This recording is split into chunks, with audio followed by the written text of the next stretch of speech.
Hey, welcome to a new album review, and today we have, and see if I nailed this, Ulvesang The Hunt, which is a album that I yet again found on YouTube, because imagine not finding albums on YouTube anymore. Yeah, ever since I started listening to just those full album type videos on YouTube, I just keep getting full albums all the time, which I'm not complaining. A lot of them have been really cool, like the Carpeted Brute, for example, with Trilogy. That was really cool, right? So basically here we have another called The Hunt, and it's basically 40 minutes, 45 minutes. A lot of albums seem to surround that time frame on YouTube.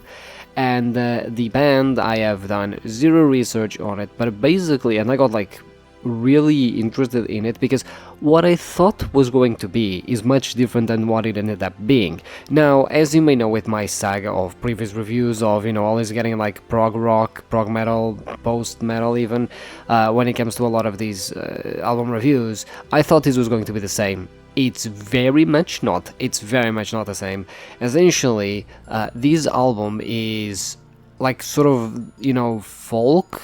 It's basically, actually, the best way I have to describe it is, if you've ever heard Opeth, right, especially Blackwater Park, Ghost Reveries, along that area, those moments in the songs that they have where it's mostly just acoustic guitar, sometimes with very light drums.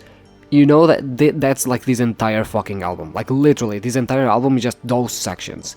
They're very atmospheric, and they're very beautiful, but they're very haunting, you know what I mean? It's it gives you sort of this vibe of, again, I think they're very good at just building an environment, they're very definitely atmospheric on that side. And again, the songs aren't super complex or anything like that, there's 10 songs in the album. They're just fairly simple, fairly straightforward, but it's mostly just drums, acoustic guitar, and sometimes you kind of have bass or piano, I think, or whatever instruments, I guess. I wasn't quite able to sort of pinpoint them, but basically you do have other sounds. But the main bread and butter is acoustic guitar, drums. That's it. That's the entire fucking thing, and it works really well. I never really thought much about it, but I actually did always enjoy a lot, especially, I mean, I've talked very highly of songs like Patterns in the Highway, which is basically just this acoustic take on Blackwater Park, right, which is only an interlude song that is 2 minutes long, but it's a very beautiful song, and especially, it has that haunting sort of vibe that the rest of the album has as well, right, without being that heavy, you know what I mean? It's just very, quiet, sort of very, isolated from everything, right? It sort of gives you that vibe, and this album is just that, and it's just it just sounds so good, because it sounds like you're in the middle of nature, isolated from everything, and just there's sort of this haunting vibe to it all that, it sort of plays on your loneliness, right, on your isolation, without necessarily making it heavy. It's just very beautifully haunting, basically. I guess that's the best way of describing it, but yeah, basically it entirely sounds like that. And I mean, if it worked for Opeth, right, I guess it also works here. And I mean, in a way, I actually find it kind of, interesting how long I guess I took to find, or to search. I mean, I didn't really search that much for it, but to find an album that sounded just like those parts, because again, this literally feels like someone just looked at Blackwater Park and went, but what if we made an entire album with only the acoustic parts, right?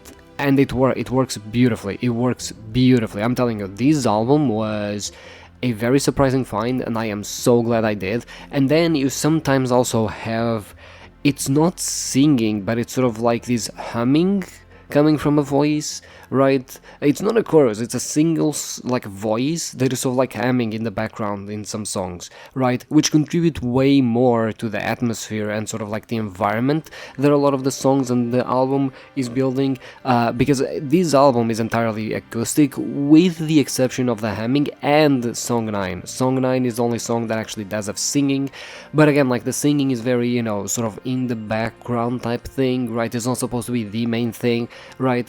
Again, it's there to sort of enhance that hauntness that the album sort of, brings, and it's just, it's not very intrusive, I would say. It's very, it's sort of like spices, yeah, you sprinkle it along the song a little bit, and it's really good. It doesn't overdo it or anything like that, because I sometimes do find it a little bit disappointing when, you have mostly instrumental albums that sort of then just throw in singing, and especially like singing that can be subpar at times without necessarily adding too much, at least like sonically speaking to the song, because as good as lyrics can be or whatever, like, sometimes I just don't really, especially if I don't understand them, right? So, there's always a little bit of fear there, but in here, it worked pretty fucking well, I must say, and the last song also, especially at the end, sort of like, it sort of slowly fades out, but not in the sense of like, a fade to black type thing, right? It's more of it slowly like feels like the sound that dissipates in the noise of the environment, like it just, gets far away and sort of slowly, is replaced by, I guess, the, sounds of your environment, which creates like a very cool like thing, especially after the entire album, which is a very good experience on its own, right? So, I mean, yeah, like I really was not expecting this album to be this experience, but I am thoroughly surprised and very positively surprised at that. On top of that, the album cover is really nice, right? Like it's a very, I love this type of like really detailed album covers, these, you're sort of, not making a drawing, but like you actually have an art piece as the album cover rather than just being a shot of the band or whatever the fuck, right? Like, I'm always appreciative of a really good album cover and the art that it comes with. So, yeah, I mean, honestly, this album as it all, I actually really fucking love this album. Again, I did not expect it to be this fucking good, and I was very, very surprised by it. So, yeah, in terms of my vibe meter, I would say, honestly, I'm leaning a strong 9 out of 10 at the moment, because, again, it's really good, right? It's very, very good.